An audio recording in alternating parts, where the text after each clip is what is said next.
That's nylon fuel line. I expect you might be a little interested on how I put them ends on.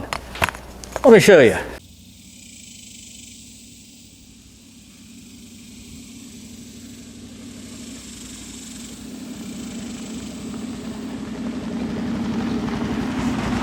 Okay folks, welcome back to Random Rod Shop.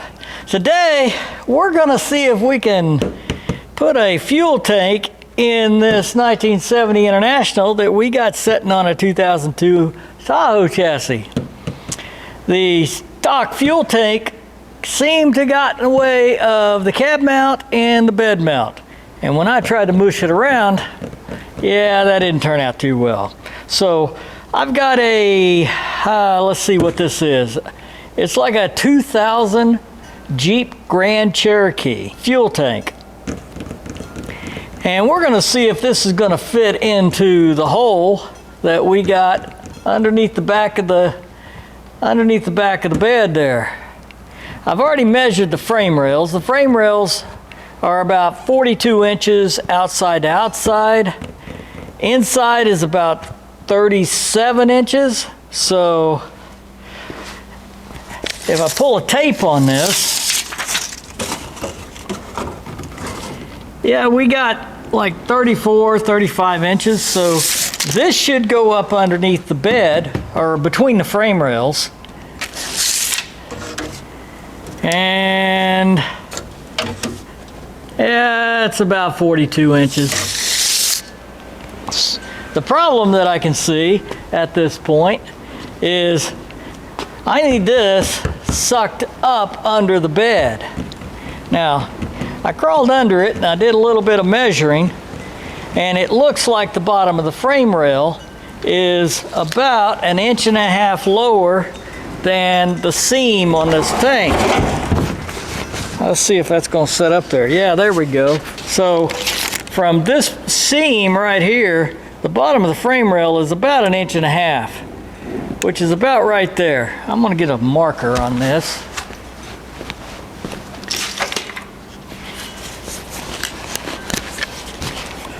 So the inch of the frame, or the bottom of the frame rail is about 1.5 inches. So somewhere about there, give or take.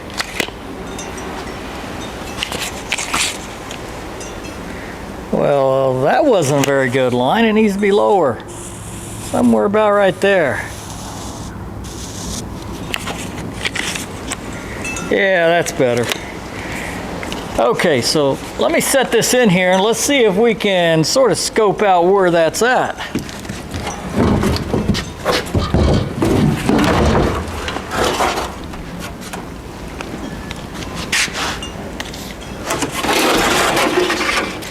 All right, so that puts the bottom of the frame rail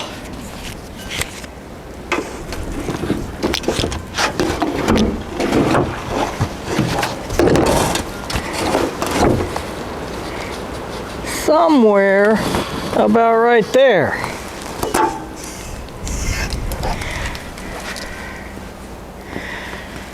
So we need this to be down there. So if I was going to whack that off, we'll just kind of draw a line across there. It would appear that I need to cut this upright off about there and drop it all the way down so this is in line with that. Okay, well, let me get a grinder and stuff out. I'll take the fuel tank. I don't want to be grinding around that fuel tank. It's still got gas in it. I'm gonna throw its butt outside and we'll grind this off and we'll see what we got. Okay, sorry guys, I got ahead of myself. I went ahead and cut these off. So my plan at this point is, let's see, which side goes to where? All right, that one came off there. My plan at this point is to weld this on at that 1.5 inch line that I said. You know, the line I drew on there earlier. So, looks like I'm gonna have to trim this up some. I need to get some clamps, clamp this together, and I'll clamp this one to the other side. I don't know, looks like I'm gonna have to trim that off, but I think I'm gonna get this clamped up first. This shouldn't cause a problem because this is inside the bed rails. I guess we'll find out when we shove this thing up underneath there. But let me find some clamps and get this clamped together on both sides. All right. Given I'm not sure, I think I'm going to drill a couple of holes in this and run a couple of sheet metal screws in there to kind of hold this in place. And then I'm going to put it up underneath the truck here and see if it actually fits.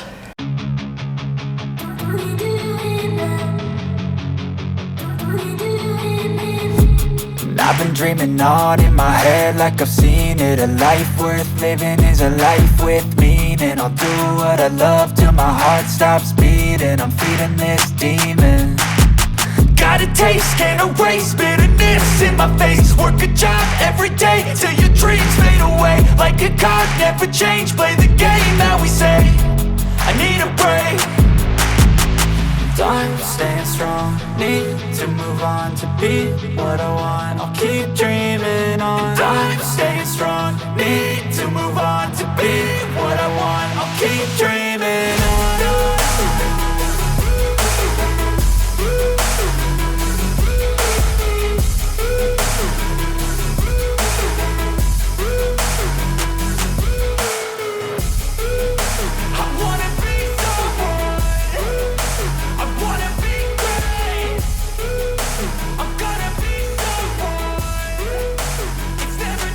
Okay, well, I think it's time to see if it'll fit up underneath there. I don't think I'm gonna be able to get some light under there. Well, I'm trying to use both feet and both hands to hold this thing up there and see if it's gonna fit. So, you're gonna have to take my word for it. I'll get back to you.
Ah, that's good enough.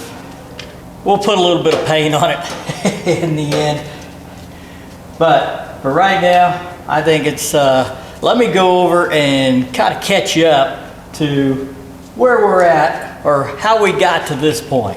So I'm gonna open the door back up. It's a little chilly this morning, but I'm gonna go ahead and open the door back up so I can lay this thing down on the concrete and I can show you how we went from the mounts being up here to the mounts being down here. So let me open the door up and I'll show you what we did. Okay, let me see if I can walk you through how I set this up. So the first thing I did was I got a sort of a guesstimate of where I needed to cut the ears off of this thing, and I whacked them off and put a couple of Tech screws, sheet metal screws in there, to lower them down somewhere that was close.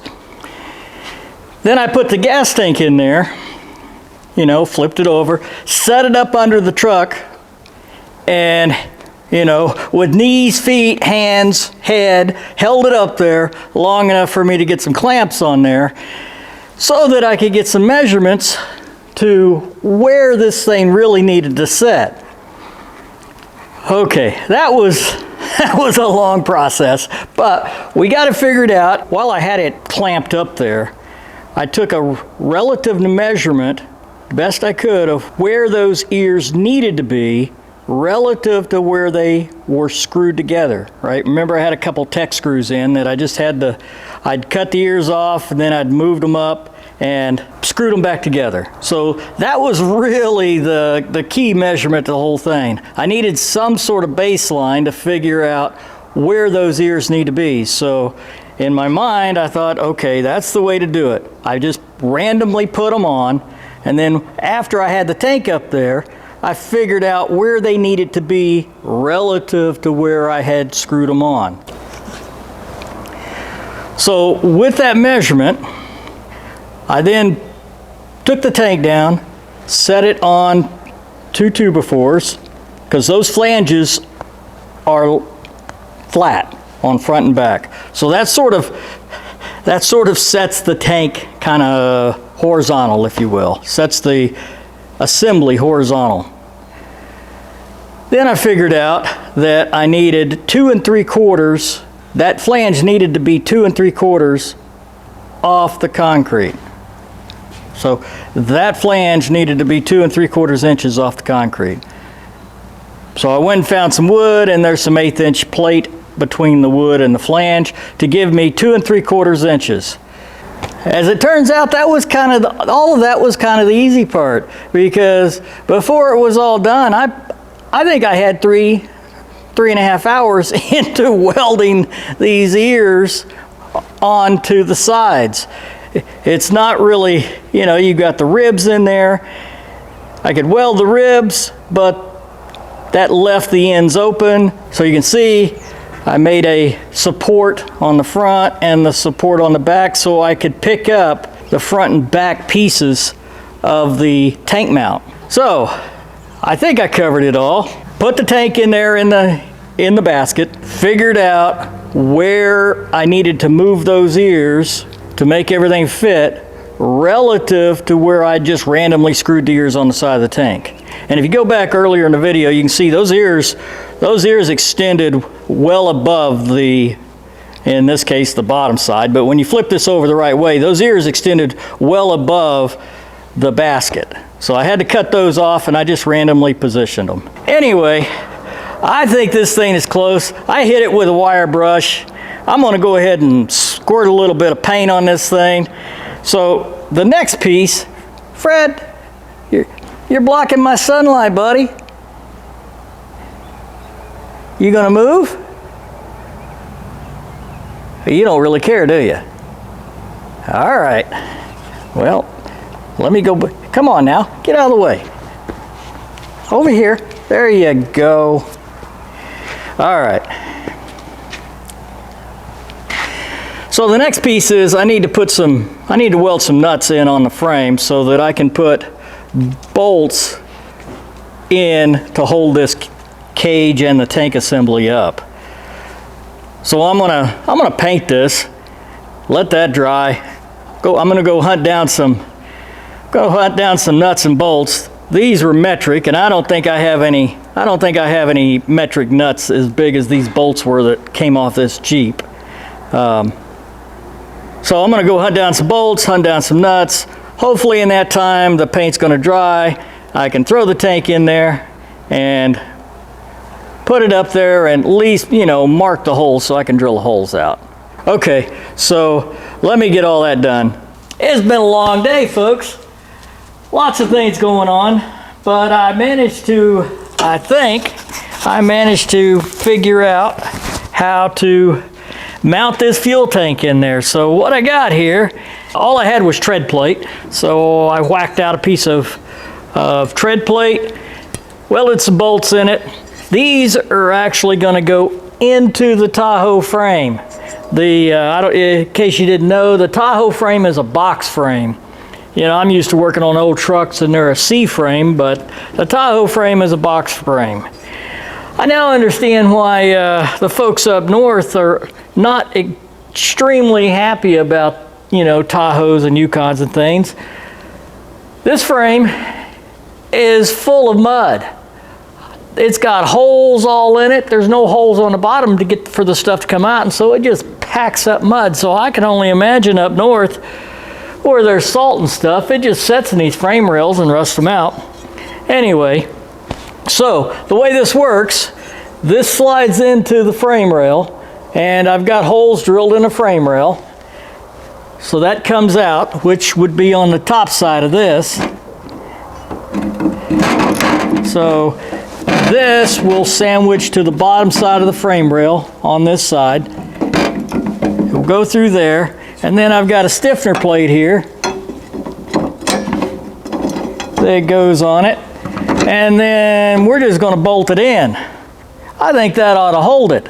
I'm probably going to come back and put some stitch welds just to make sure this plate is attached to the suitcase, or whatever this thing's called.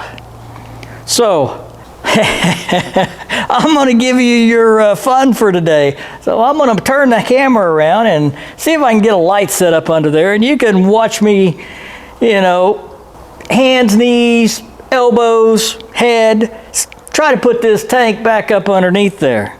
Let me get it all situated. Okay, folks, here we go. I'm not even going to attempt to put the mic on, so I'm going to just set the mic on the camera, and we'll see what it does. All right, wish me luck here.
the nuts up there.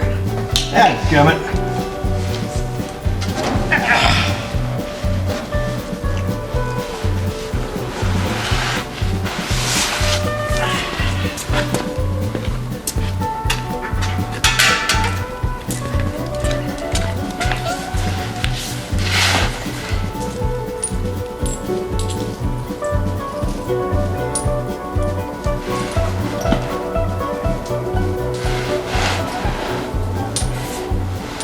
Oh, I'm missing a nut. Okay. Well, I guess we'll put these on. Oh, I find a nut.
Well, damn!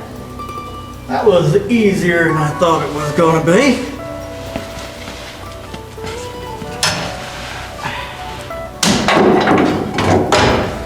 Now, if I just hadn't lost a nut. I know I counted 8 of those things. Maybe I only counted 7. I don't know.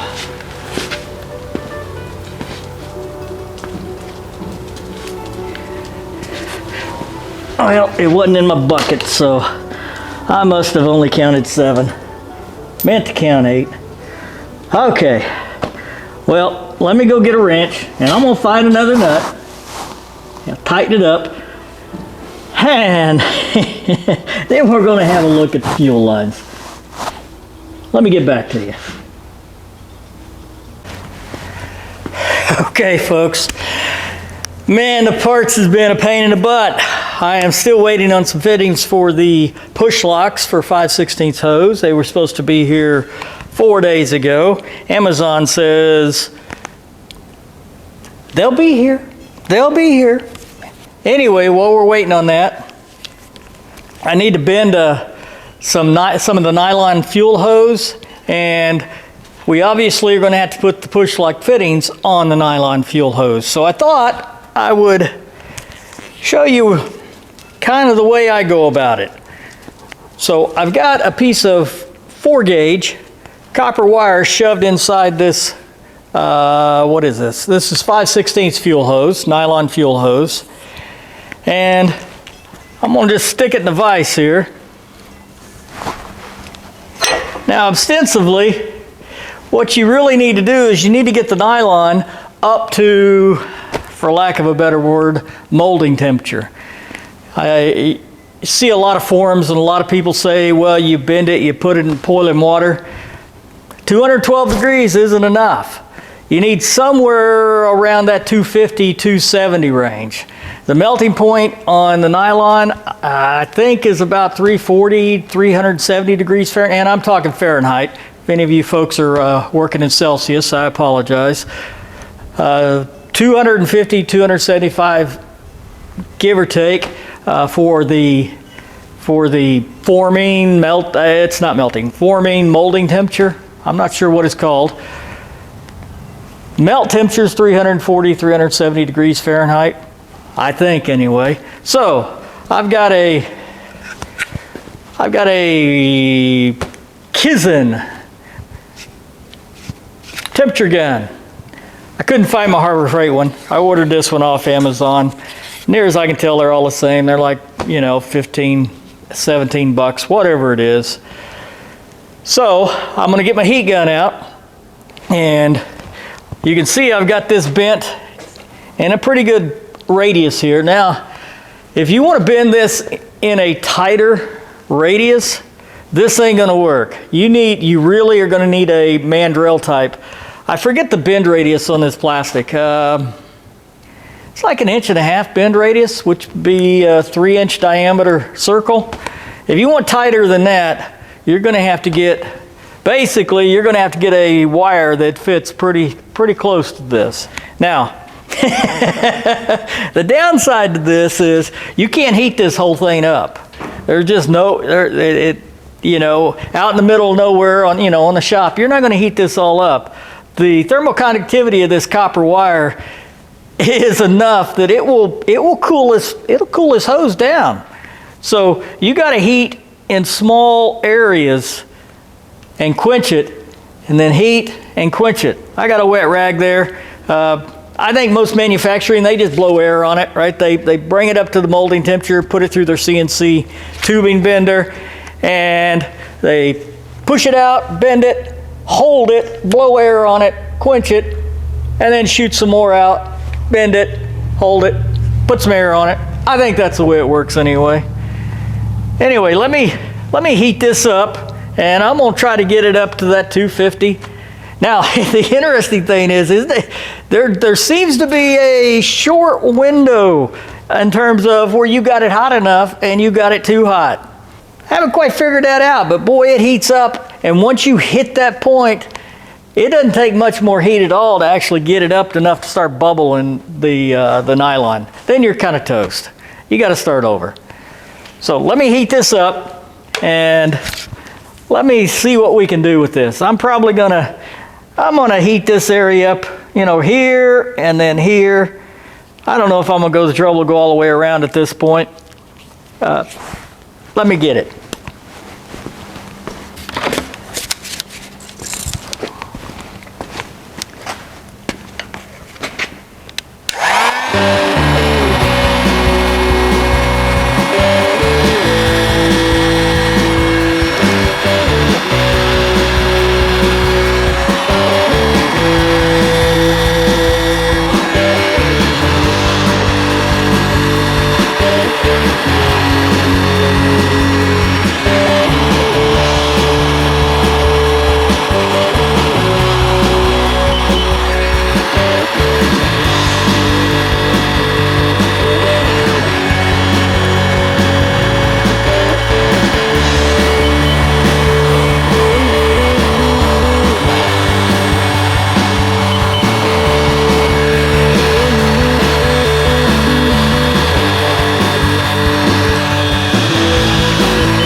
temperature.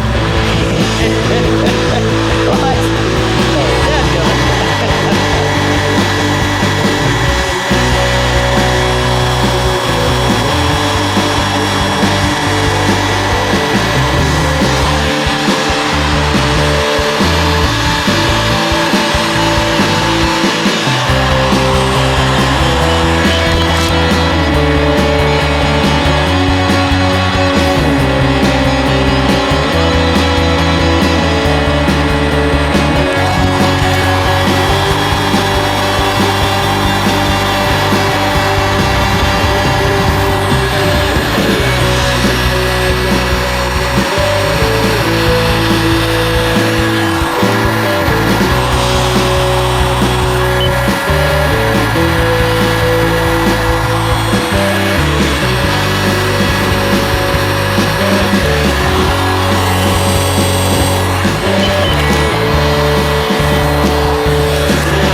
Well, I lost my fuzzy. Anyway, let's see how it works out. Pull the wire out of it, and let's see if it's got a bend in it.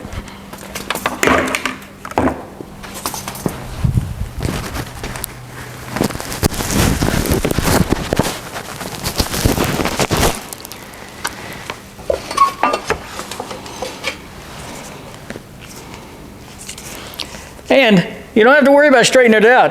If it's bent, it's bent.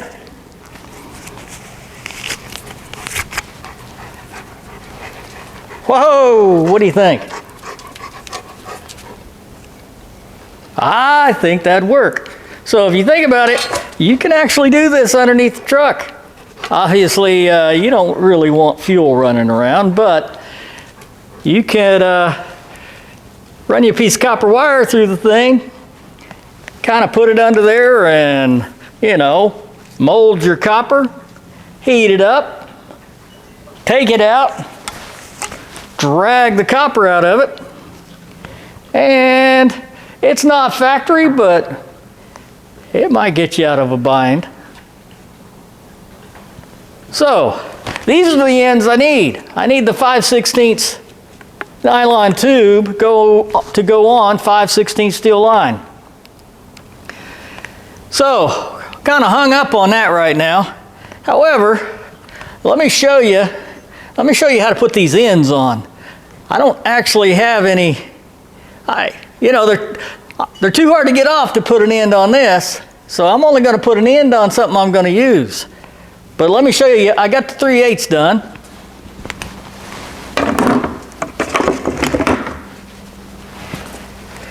So, this is 3/8 nylon tubing that has 3/8 tubing to, or 3/8 nylon to 3/8 steel. This is the main fuel hose on the International. It goes from the fuel line that comes out of the fuel filter. So the fuel filter screws on here, and I was going to make a new line, but I don't have any 3/8 steel either. So I ended up putting the line, and this is obviously the one, but it looks a lot like this. I put the line in I put it in a vise, kind of mushed it back around, because what needs to happen on the one under the truck is this 90 needs to be turned around to point toward the back of the truck. So, yeah, it ain't the prettiest, but I didn't kink it, and it'll work. If it bothers me too much, when I get some steel line, I'll make another one. I hate rebending steel line. It's stressful, right? This line, once you bend it, seems to take on some work hardening, and if it's old line, you're kind of toast anyway. But I don't have a lot of success of rebending them.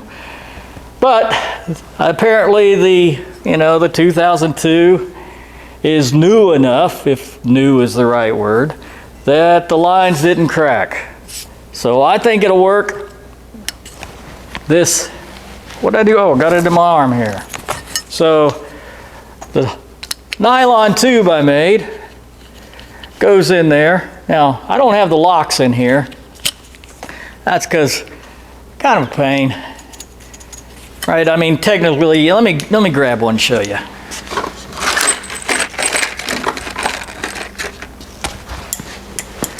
So, little plastic things. They go in there like that, and when you push this steel line in, the little plastic lock ears go on the back side of this. They go on the back side of that bump right there and locks it in. There's an O-ring inside here that actually forms a seal. Anyway, until the final assembly, I always take those things out. That way I can just push this thing together and I can pull it apart without, too much trouble. All right, so that's nylon fuel line. I expect you might be a little interested on how I put them ends on. Let me show you.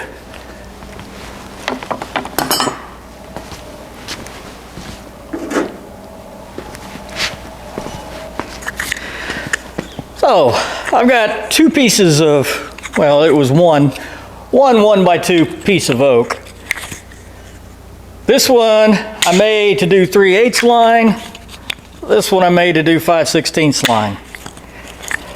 Now the way this works, let's see. I think I got a little piece of 5/16 here. So, let's see here.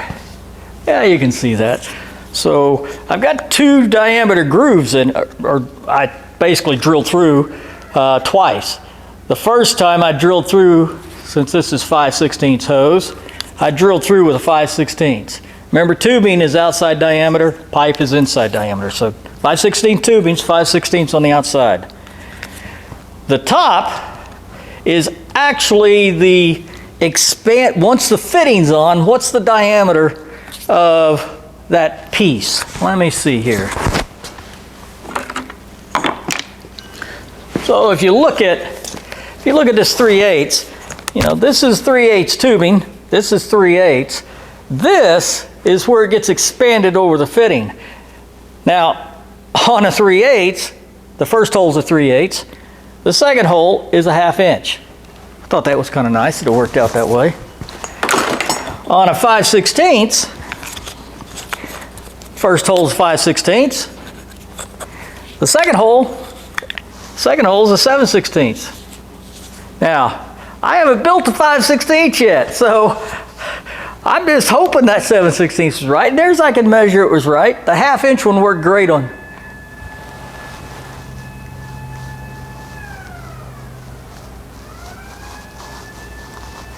We don't get sirens out here very often. Anyway, so the 1/2 inch works well on the 3/8 line, and as near as I can measure, the 7/16 should work well on the 5/16 line. So the way this works, get your line in there, and I have kind of come where I stick it out just a little bit.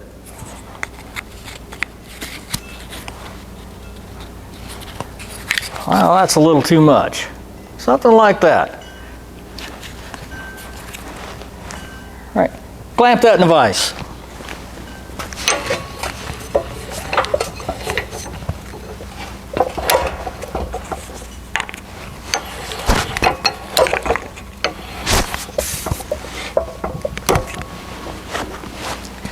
Now, remembering what we just did with the heat gun, heat into this hose up to about 250, 275 degrees. Man, I wish I had an end for it. Anyway, heat that up 250, 275 Fahrenheit, and it's not magic. I mean, it's not critical. Just, you need to be somewhere around that 250 range or a little above. You don't want to get it overly hot. The nice thing about this is that oak's a good insulator, and you've got the tube straight, so when you're blowing in there, it's doing a really good job of uniformly heating up that tube. Makes it work nice. Anyway, once you get it hot, where's my end?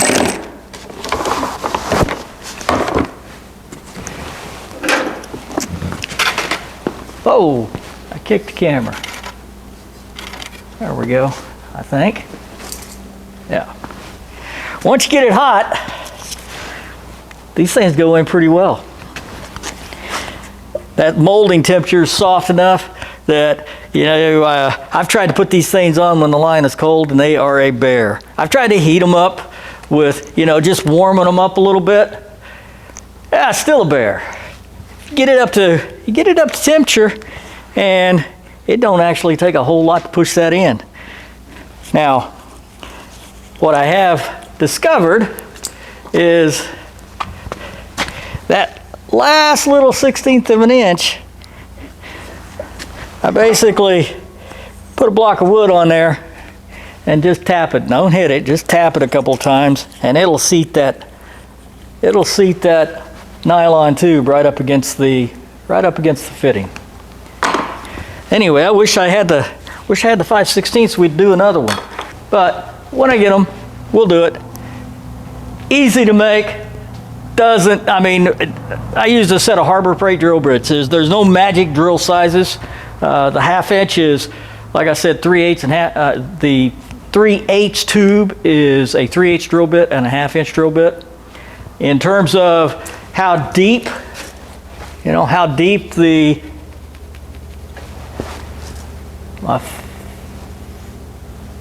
my camera's blinking at me. Getting nervous given I let the battery run out and lost film, so I'm a little paranoid about this thing working. Anyway, take the fitting you're going to put on, and basically you want to drill down that far. Right? Here's where the hose is going to seat. Here's the end of the fitting. And remember that the drill bit's tapered, right? So that actually helps you out a little bit. Let's see here. You can kind of see that. Right. So that's all I did. I decided to use oak because I don't want to make these things again. All right. This oak will probably last me a long time. Now on this one, I don't know if you can see that, but the hole wasn't centered.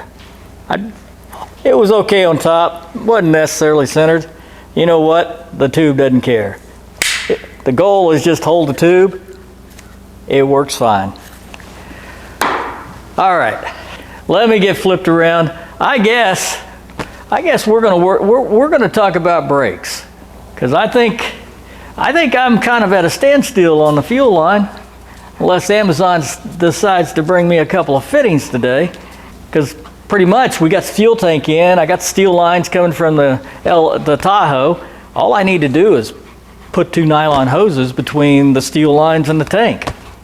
Oh, I do know what else I wanted to talk about.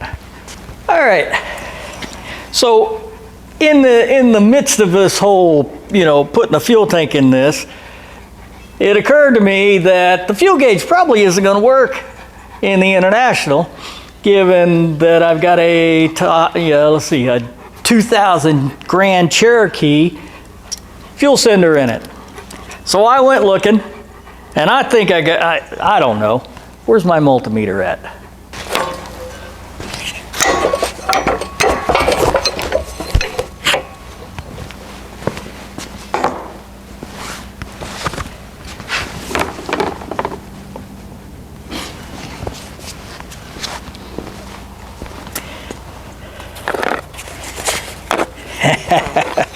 Probably not the smartest thing to do is to clamp your multimeter in the vise, is it? I need an extra set of hands. You can tell this is one of the vices that I've had hanging around, my dad had hanging around. I don't know who else had it hanging around, but it had been hanging around a long time. A fuel gauge is actually measuring resistance. And the resistance is determined by the float. Okay, how's that work? Well, you got one wire coming in here, one wire coming out here, and I may have that backwards, maybe coming in and coming out. I don't remember. This would be better if we could actually see what was going on. Let me go get a piece of wire. Okay, so I found a piece of Romex ground wire, kind of wound in a circle, you know, around this bar here. And pretend the bar is not conductive or anything like that. If I measure the resistance from here to maybe the second coil down, that resistance is probably less than if I measure the resistance of that wire from here to here. Now in this case, I don't have a meter that's probably going to measure that difference in resistance, but on the fuel gauge, it's got a high resistance wire. So when you move from one coil to the next coil, you actually get a measurable difference in resistance. So that's how a fuel gauge works. As the float moves up and down, the little wiper moves up and down the coil, right? This up and down this coil of wire that's in there. And so when it's empty, it actually, let's see, on this one, which way does it go? Okay, when it's empty, it has a maximum resistance. And when it's full, it has its bottom resistance. So let's see what the Jeep is. Okay.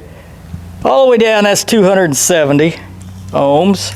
And all the way up, that's 22.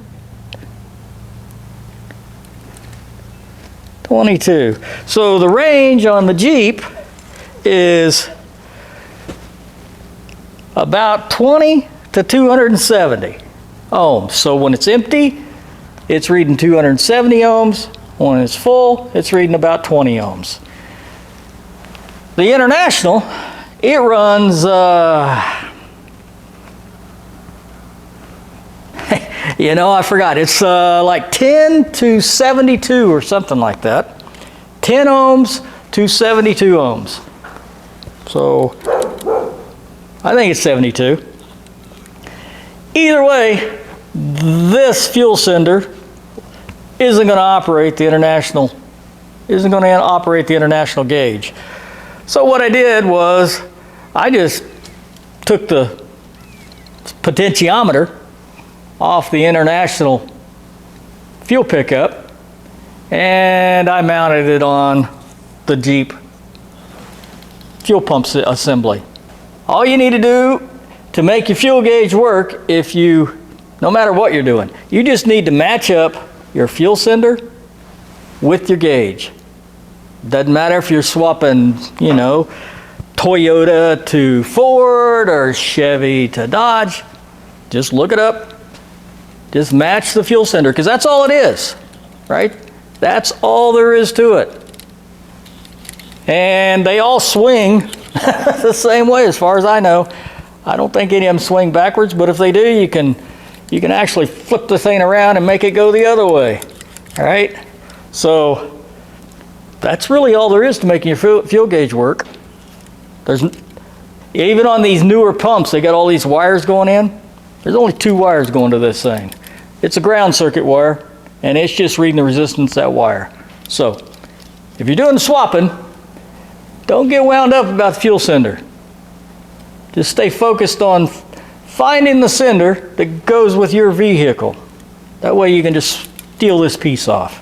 I think we're done with the fuel system until I get some fittings and we can put in, and we can finish so that we can finish the nylon line for the fuel system.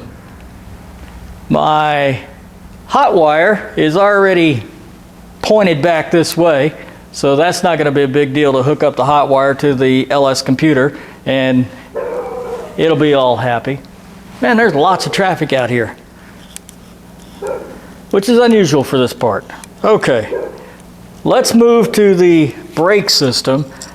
I think I was going to do the lines, but I'm missing a couple of fittings for the lines too. They were supposed to be here.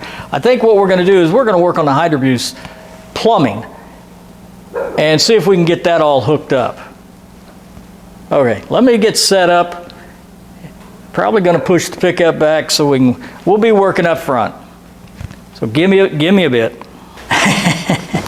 Okay, well, sometimes the world just conspires against my hot rodding. So Amazon still hasn't brought the 5/16 fuel line connectors. I thought that Amazon had delivered my Y or T to hook the return line up on these Hydroboost brakes. And we had to work on some other cars. You know, it's holidays, family counts, and so we've been working on a lot of stuff, and I've got the Hydroboost piped up. I'll have to unpipe everything. I've got to go get a line. I had to really tweak one of the existing lines.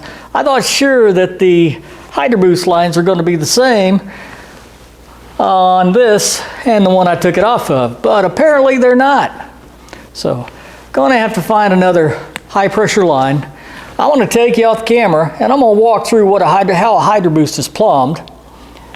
And then I think that's probably going to be it. I got to get this thing edited and get it posted.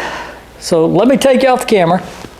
So the way the Hydroboost works is it takes high pressure out of the power steering pump and routes that up through the booster, which is on this side, the line over here.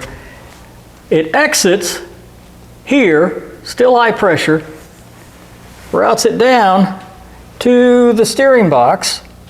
Out of the steering box, that's a return line. And in this case, we have a power steering cooler, so the low pressure out of the steering box goes through the cooler, out of the cooler, and then back into the steering box. However, we got a low pressure line coming off of the booster too. So that low pressure line and the low pressure line that's originally coming out of the box, and in this case coming out of the cooler, those have to both go into the power steering pump. Now, if your car came from the factory with the Hydroboost, it'll have two ports. Let me show you the power steering pump that came with this system. So there's a return line right here, which is where the return line is on this LS that I've got in this International. However, if you get Hydroboost, there's a second return line. If you don't have the second return line, then stick a T in this line, right? So that's what I thought I had. I thought I had a 3/8 T so that I could tie in the low pressure out of the Hydroboost and the low pressure out of the cooler together and route into this line. Now, I've been told that you got to be careful on how you hook the T up because it may or may not starve the pump and make the pump whine. I have no idea. We'll figure that out once we get this thing up and running. But I got to chase down the T because everything I've got's 1/2 inch and bigger. So I don't have this 3/8 T, which is what it looks like it is. And you might ask, well, why didn't you just swap the pumps?